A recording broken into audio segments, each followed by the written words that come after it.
Менің есімім Ақмарал. Мен Жетісу осы Алакөл ауданы Үшарал қаласынанмын. Мамандығым бойынша дәрігермін. Қазіргі таңда 3 баланың анасы, декреттегі анамын. Мен Динара ханымды ең алғаш рет TikTok желісі арқылы таптым, кездестірдім. Мен оған дейін өзім осы тақырыптарды өте қатты зерттеп, қызығып, ізденіп жүрген адам болатынмын.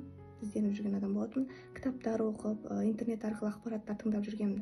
Бірақ ол менің өмірімді өзгерте қойған жоқ. Менің ойымды, менің миымды, мен қайтадан эмоцияларға беріліп, ешқандай өзгеріс болған жоқ. Содан мен өзіме сұрадым, Құдайдан сұрадым, маған бір адамды кездестірші, маған осы жол көрсететін, осы өзімді танытатын, осы эмоцияларыммен жұмыс істейтін адамды кездестіргім келді. Соны Құдайдан сұрадым. Бір күні интернет арқылы, TikTok арқылы Динара ханымның эфирі тура алдымнан шықты. Тыңдадым, басында өте қатты ұнады ақпараттар. Мен іздеп жүрген ақпараттар екен, барлығы ұнады. Сабақ өткізетін туралы айтқанда мен тіркелемін, қосыламын, оқимын деп өзіме шешім қабылдап тіркелдім. Соң бірінші потокқа тіркелдім, практикалар жасадым. Басында әрине жасырмаймын, қарсылықтар болды. Миымдағы қорқыныштар, қарсылықтар, сенің қолыңнан келмейді, практика өте ұзақ, сенің уақытың жоқ, сенің балаң өте кішкентай, балаларың мазасыз, сен миың шаршайды деп мың-қырық жаңағындай қорқыныштарды менің миыма әкеліп берді.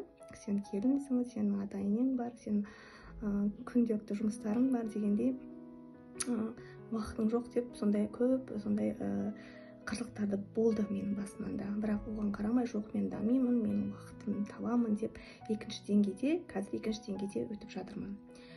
Екінші деңгейде өте үлкен, терең трансформациялар жүріп жатыр. Өзімнің программаларымды өткен өмірден беріліп тұрған ата тегімнен, ата-анамнан берілген программалар тауып жатырмын. Көбінесе мен анамнан берілген программаларды тауып, қазір трансформациялаудамын.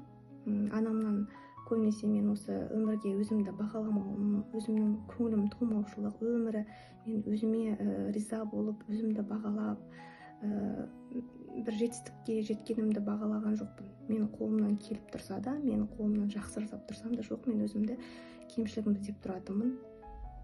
Қорқынышым басым болатын, мен барлығынан қорқатынмын. Мен қарапайым жұмыстан да қорқатынмын, ешқандай себеп болмаса да жұмыстан да қорқатынмын. Бір жаман сөз естіп қаламау деген сөз қорқыныш болатын, машина айдаудан да қорқатынмын, барлығынан қорқатынмын. Сондай қорқыныш көп болды менің басымда, сенімсіздік көп болды, қызғаныш болды, басқа адамдарды салыстыру болды, неге ол осындай, неге ол менен жоғары, неге ол менен осындай деп өзімді төмен санап, сөйтіп миымда арпалыс көп болды, оны жасырмаймын. Қазір сол программаларды тауып жатырмын. Анамнан берілген программалар өте көп. Соның барлығын тауып, ерітіп, жойып, осы өзімнің балаларыма өтпейтіндей, біздің өйткені балаларымыз, біздің өміріміз тазарса, біздің осы трансформациялар, біз осы программаларды жойсақ, біздің баламыз, біздің ұрпағымыз тазаратынына түсініп жатырмын. Менің қазіргі балаларым бұл программа өтпеу керек. Менің ұрпағыма бұл программа өтпеу керек. Бұның бәрі мен тоқтатуым керек. Менің ата тегім осы жолға мені босқа келген жоқ қой. Мені осы жолда, мені осы таңдаулы етіп, бүкіл адамдардың ішінен осы тақырыпты түсініп, осыны тоқтатсын деп мені таңдап тұрғанына сондай ризамын, сондай алғысым шексіз. Менің өмірім бір керемет, бір жеңіл болды деп айта алмаймын. Бала кезде менде өте қиындықтар көп болды, студент кезімде де көп болды. Өте өзімді жалғызырақ, анамнан, әкемнен махаббатты көп алған жоқпын, бірақ соның бәрі өміріме әсер етті. Қазір сол программалардың барлығын босатудамын. Мен ата-анама ренжімеймін. Бұның барлығы сабақ екенін түсіндім. Бұл ата-анамды да өзіміз таңдап аламыз. Барлығы менің өзімнің осы кармам бойынша ата-анам да соған лайықты. Сондай өміріме сондай жағдайлардың барлығын өзімнің осы кармалық таныстарым мен осы кездескен адамдардың барлығын осы бұрын ренжитінмін көп. Неге олай болды, неге ана осындай жасады маған, өкпелеп, неге ол маған сатқындық жасады, неге ол мені бүйтті деп көп мен ренжіп жүретін адамдарға, өткен адамдарға, жаңағыдай сатқындық жасаған адамдарға, сондай адамдар болды өмірде. Қазір соның барлығын кешірдім, соның барлығына риза болдым. Жанына, рухына алғысымды айтамын. Мені осындай дәреже жеткізген, сондай жағдайлар болмаса, мен осындай дәреже жетпес едім. Сондай сұрақ бар менде. өте керемет. Бұл сабақта өте терең трансформация жүреді. Мен соны түсіндім. Бұл өте терең.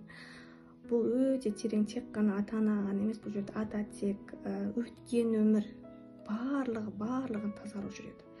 Барлығы тазарады. Сол үшін барлықтарыңыздан сәттілік тілеймін. Барлықтарыңыз осы сабақты оқысаңыздар, өкінбейсіздер. Барлықтарыңыздар жаңарып, жаңа оймен, жаңа санамен, таза санамен өмір сүресіздер деп сенемін.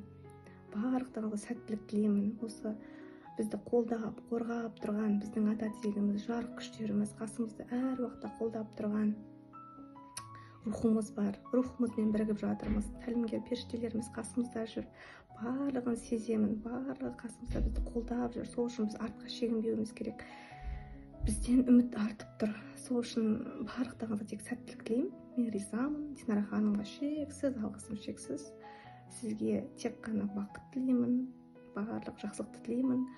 Оқушыларыңыз өте көп болсын. Саналы оқушыларыңыз көп болсын. Біліміңіздің жемісін көре беріңіз.